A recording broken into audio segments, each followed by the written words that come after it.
Assalamualaikum warahmatullahi wabarakatuh. Perkenalkan, saya Dina Dilestari, mahasiswa aktif Universitas Islam 45 Kota Bekasi, Fakultas Ekonomi Prodi Akuntansi. Di sini, saya sebagai pembicara satu dari kelompok 3 ingin menjelaskan materi tentang permintaan, penawaran, dan keseimbangan pasar.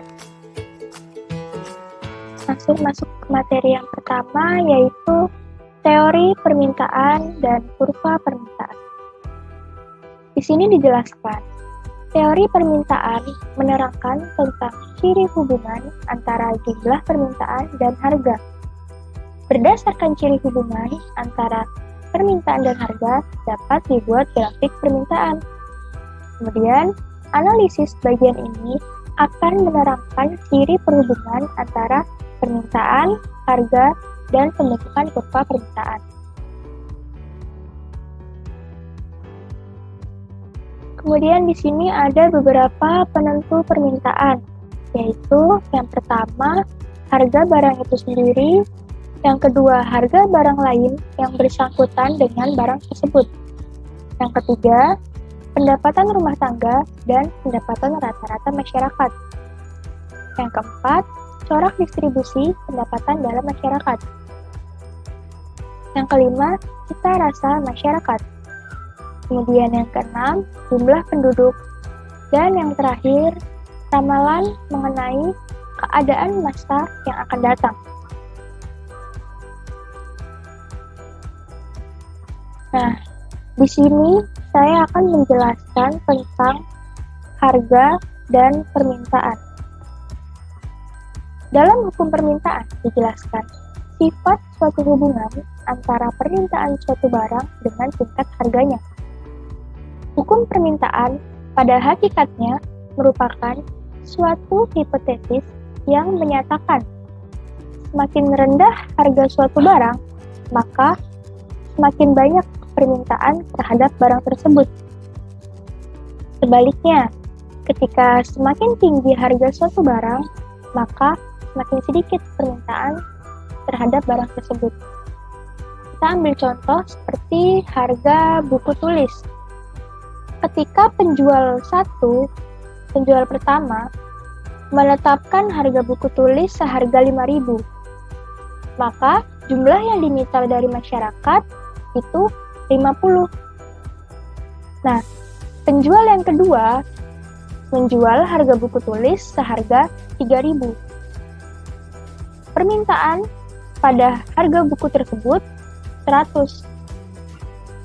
Di sini bisa dijelaskan dengan ketika semakin rendah harga buku tersebut, maka permintaannya semakin banyak, ada 100.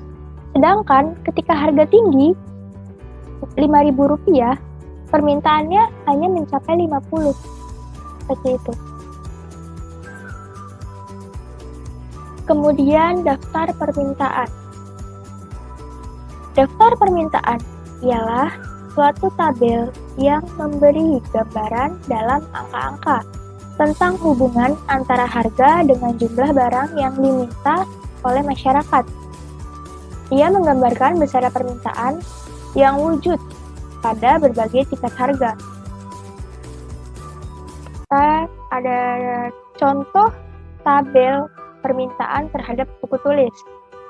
Nah, di sini dijelaskan keadaannya yaitu P, Q, R, S, dan T. Kemudian harga yang ditetapkan dalam bentuk rupiah. Ini ada 5.000, 4.000, 3.000, 2.000, dan 1.000 rupiah. Kemudian jumlah yang diminta dalam bentuk unit. Di sini ada 200 unit, 400 unit, 600 unit, 900 unit, dan 1.300 unit. Di sini dijelaskan, jumlah barang yang diminta dimaksudkan sebagai banyaknya permintaan pada suatu tingkat tertentu, pada suatu tingkat harga tertentu. Maka, ini adalah banyaknya permintaan. Ini adalah banyaknya bentuk permintaan pada tingkat harga tertentu yang ada di sini. Pada tingkat harga. Kita ambil contoh di sini titik R. Titik R menggambarkan memiliki harga Rp3.000 dengan jumlah yang diminta sebesar 600 unit. Nah, ini bisa seperti yang kita jelaskan tadi tentang harga dan permintaan. Ketika harga naik, ketika harga tinggi Rp5.000, jumlah yang diminta atau permintaan hanya 200 unit. Sedangkan ketika harga rendah, di sini Rp1.000, maka jumlah yang diminta lebih banyak, yaitu 1.300. Itu. Kemudian di sini ada contoh gambar kurva permintaan terhadap buku tulis. Di sini dijelaskan kurva permintaan berbagai jenis barang pada umumnya menurun dari kiri atas ke kanan bawah. Yang demikian ini disebabkan oleh hubungan antara harga dan jumlah yang diminta mempunyai sifat hubungan yang terbalik. Di sini dijelaskan kuantitasnya, yaitu ada 200, 600, 1000, dan 1400. Kemudian di sini ada harga dalam bentuk rupiah, yaitu 1, 2, 3, 4, dan 5. Nah, ketika salah satu misal harga ini naik, maka variabelnya akan turun, kuantitasnya turun ke kanan bawah. Kita ambil contoh seperti di sini ada harga Rp3.000, maka kuantitasnya permintaannya di sini 600, maka dia akan turun dari kiri atas ke kanan bawah. Ini adalah contoh kurva permintaan terhadap buku tulis.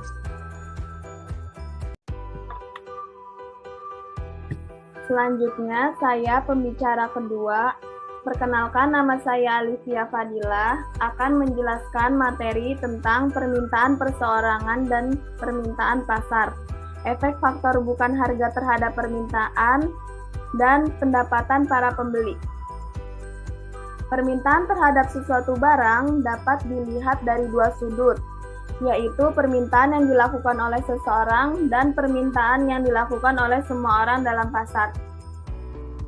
Ada satu contoh, dimisalkan hanya terdapat dua individu dalam pasar buku tulis, yaitu Ali dan Badu. Dalam tabel tersebut digambarkan permintaan Ali maupun Badu terhadap buku tulis pada harga-harga diantaranya 5.000 dan 1.000.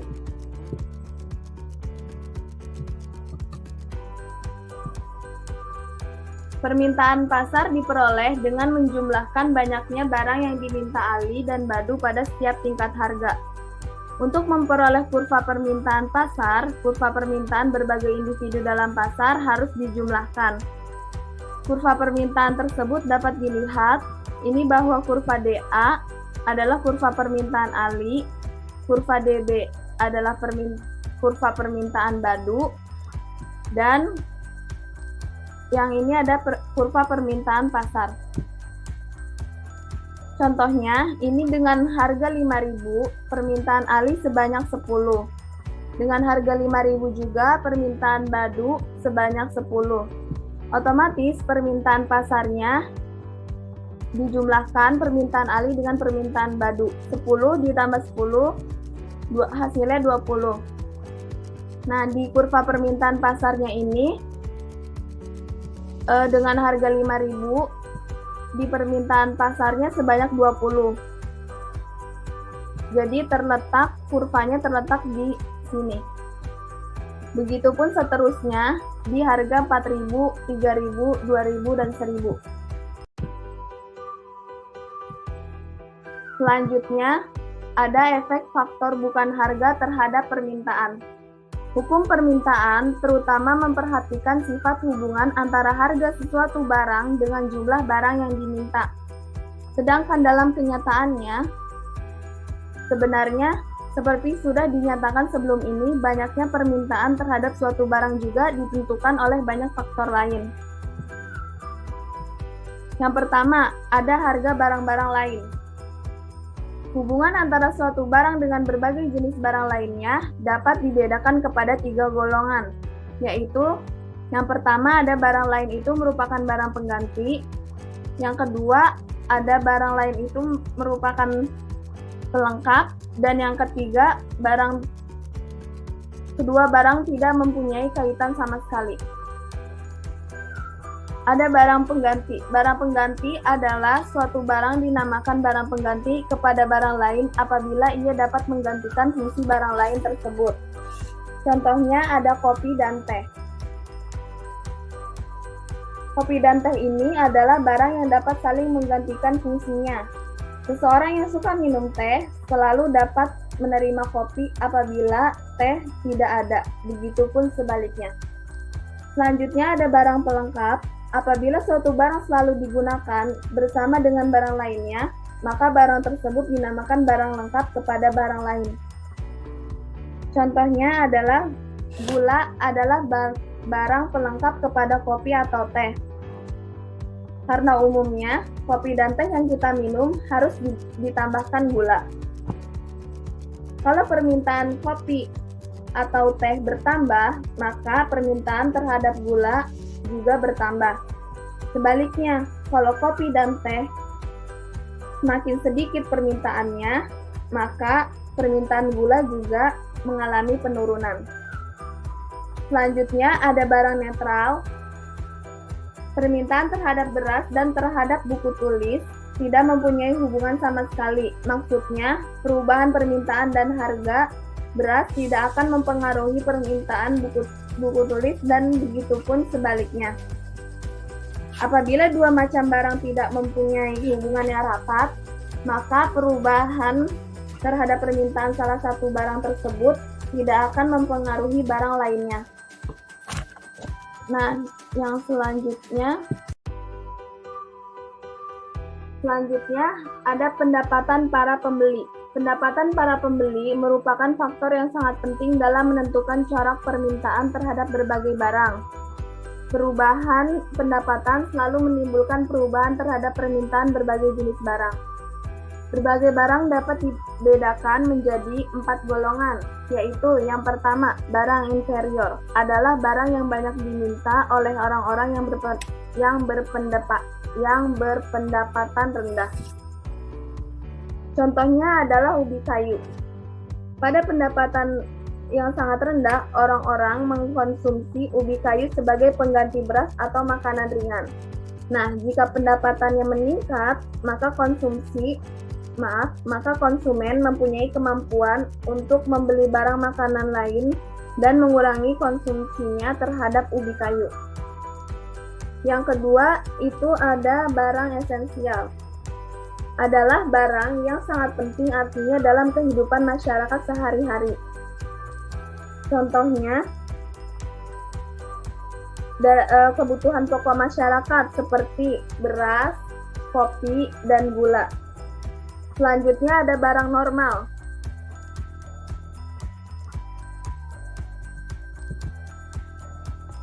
Sesuatu barang yang dinamakan barang normal apabila ia mengalami kenaikan dalam permintaan sebagai akibat dari kenaikan pendapatan. Contohnya adalah pakaian, sepatu, berbagai jenis peralatan rumah tangga, dan berbagai jenis makanan. Ada 2 faktor yang menyebabkan barang-barang seperti itu permintaannya akan mengalami kenaikan kalau pendapatan para pembeli bertambah, yaitu pertama, pertambahan pendapatan menambah kemampuan untuk membeli lebih banyak barang, dan yang kedua, pertambahan pendapatan memungkinkan para pembeli menukar konsumsi mereka dari barang yang kurang baik mutunya kepada barang-barang yang lebih baik. Nah, yang terakhir ini ada barang mewah, jenis-jenis barang yang dibeli orang apabila pendapatan mereka sudah relatif tinggi. Nah, contohnya ada emas, mobil sedan. Selain itu, perabot dan hiasan rumah yang mahal adalah contohnya. Biasanya barang-barang tersebut baru dibeli masyarakat setelah dapat memenuhi kebutuhan pokok seperti makanan, pakaian, dan perumahan. Terima kasih. Saya Widewati, pembaca materi ketiga, ingin membahas tentang beberapa faktor lain. Beberapa faktor lain yang cukup penting peranannya dalam mempengaruhi permintaan terhadap suatu barang adalah distribusi pendapatan, cita rasa masyarakat, jumlah penduduk, dan ekspektasi mengenai keadaan masa depan. Faktor-faktor lain terhadap permintaan yaitu A. Distribusi pendapatan. Distribusi pendapatan juga dapat mempengaruhi corak permintaan terhadap berbagai jenis barang. Sejumlah pendapatan masyarakat tertentu besarnya akan menimbulkan corak permintaan masyarakat yang berbeda apabila pendapatan tersebut diubah corak distribusinya. B. Cita rasa masyarakat. Cita rasa masyarakat mempunyai pengaruh yang cukup besar terhadap keinginan masyarakat untuk membeli barang-barang.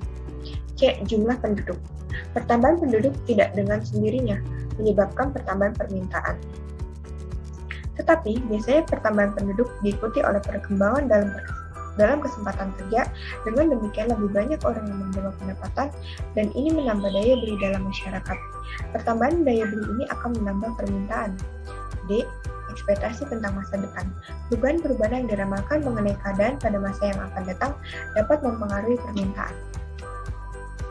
Selanjutnya, pergeseran kurva permintaan. Bahwa pergeseran kurva permintaan bukan disebabkan oleh perubahan harga, namun disebabkan oleh faktor-faktor lain, seperti pendapatan, iklan, selera konsumen, populasi, ekspektasi konsumen, dan faktor-faktor lain. Misalnya, pendapatan seorang mengalami kenaikan, sehingga terjadi peningkatan kuantitas barang yang diminta.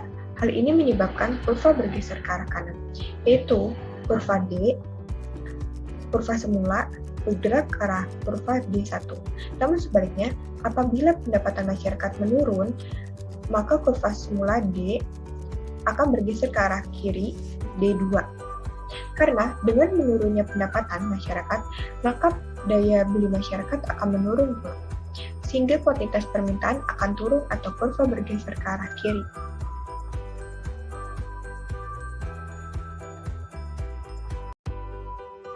Selanjutnya, teori penawaran dan kurva penawaran. Penawaran adalah jumlah barang dan jasa yang ditawarkan produsen pada berbagai tingkat harga dan faktor-faktor yang diasumsikan tetap. Penawaran bisa diartikan sebagai jumlah barang dan jasa yang ditawarkan oleh produsen di berbagai tingkat harga tertentu. Terdapatnya permintaan belum merupakan syarat yang cukup untuk mewujudkan transaksi dalam pasar. Permintaan yang wujud hanya dapat dipenuhi apabila para penjual dapat menyediakan barang-barang yang diperlukan tersebut. Selanjutnya, penentu-penentu penawaran. Keinginan para penjual dalam menawarkan barangnya pada berbagai tingkat harga ditentukan oleh beberapa faktor. Yang terpenting adalah 1. Harga barang itu sendiri, 2. Harga barang-barang lain, 3. Biaya produksi, 4. Tujuan operasi perusahaan tersebut, yang kelima, tingkat teknologi yang digunakan.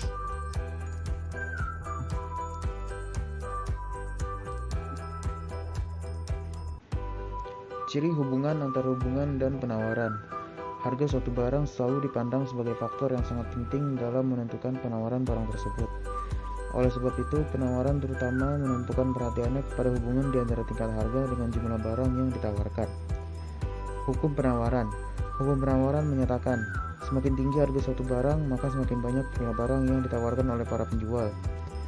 Sebaliknya, semakin rendah harga suatu barang, maka semakin sedikit jumlah barang yang ditawarkan. Kurva penawaran. Dengan menggunakan data dalam tabel dapat dilukiskan kurva penawaran buku tulis, yaitu sebagai contoh. Titik C menggambarkan keadaan berikut. Pada harga Rp3.000, jumlah barang buku tulis yang ditawarkan adalah 600 buah. Informasi ini menunjukkan jumlah barang yang ditawarkan pada harga Rp3.000. Penawaran digambarkan oleh kurva ABCDE. Faktor-faktor lainnya yang mempengaruhi jumlah barang yang ditawarkan. Harga barang lain. Telah diterangkan dalam membahas teori permintaan bahwa barang-barang yang ada yang saling bersaingan satu sama lain dalam memenuhi kebutuhan masyarakat. 2. Biaya untuk memperoleh faktor produksi. Pembayaran kepada faktor-faktor produksi merupakan pengeluaran yang sangat penting dalam proses produksi berbagai perusahaan. Pengeluaran tersebut mempunyai peranan yang faktor-faktornya sangat besar dalam menentukan biaya produksi. Tujuan perusahaan. Dalam teori ekonomi selalu dimisalkan perusahaan berusaha memaksimumkan keuntungan. Tujuan yang berbeda-beda tersebut menimbulkan efek yang berbeda terhadap penentuan tingkat produksi. 4. Tingkat teknologi. Tingkat teknologi memegang peranan yang sangat penting dalam menentukan banyaknya jumlah barang yang dapat ditawarkan. Gerakan sepanjang kurva penawaran dan pergeseran kurva penawaran. Seperti halnya dengan dalam analisis mengenai permintaan, dalam analisis mengenai penawaran perlu dibedakan antara pengertian sepanjang kurva penawaran dan pergeseran kurva penawaran. Perubahan harga menimbulkan gerakan sepanjang kurva penawaran, sedangkan perubahan faktor-faktor lain di luar harga menimbulkan pergeseran kurva tersebut, seperti harga barang lain, biaya produksi, tujuan-tujuan operasi perusahaan, dan tingkat teknologi. Saya Lutfi Miftahul Putri. Selanjutnya saya akan menjelaskan kurva pergeseran penawaran. Di sini terdapat gambar dari kurva pergeseran penawaran, yaitu jika pergeseran dari S menjadi S1 atau S2 menggambarkan perubahan pada penawaran. Gambar tersebut menunjukkan pergeseran kurva penawaran dari S menjadi S1 menyebabkan jumlah yang ditawarkan bertambah dari Q menjadi Q2, walaupun harga tetap sebesar P. Dalam hal ini ditunjukkan pada titik A1, sedangkan untuk pergeseran S menjadi S2 menggambarkan pengurangan penawaran. Sebagai akibat dari pergeseran tersebut ditunjukkan pada titik A2. Pada harga P, sekarang hanya sebanyak Q3 dan yang ditawarkan pada para penjual berbanding sebanyak Q sebelum ia bergeser. Selanjutnya ada keseimbangan pasar, yaitu keadaan di suatu pasar dikatakan dalam keseimbangan atau equilibrium apabila jumlah yang ditawarkan pada penjual pada suatu harga tertentu adalah sama dengan jumlah yang diminta para pembeli pada harga tersebut. Dengan demikian, harga suatu barang dan jumlah barang yang diperjualbelikan dapat ditentukan dengan melihat keadaan keseimbangan dalam suatu pasar tersebut kan. Jadi, keseimbangan pasar atau market equilibrium merupakan kondisi di mana jumlah barang yang diminta sama dengan jumlah barang yang ditawarkan pada tingkat harga tertentu. Di sini terdapat 3 cara yang dapat digunakan untuk menunjukkan keadaan keseimbangan tersebut. Yang pertama, ada menentukan keseimbangan secara angka. Yang kedua, menentukan keseimbangan secara grafik. Yang ketiga, menentukan keseimbangan secara matematik. Selanjutnya, ada kurva keseimbangan pasar. Di sini terdapat gambar dari kurva keseimbangan pasar terkait dengan penentuan harga dan jumlah buku tulis yang diperjualbelikan. Bahwa kurva D menggambarkan permintaan dari buku tulis, sedangkan kurva S menggambarkan dari penawaran buku tulis. Kedua kurva tersebut berdasarkan angka permintaan dan angka penawaran.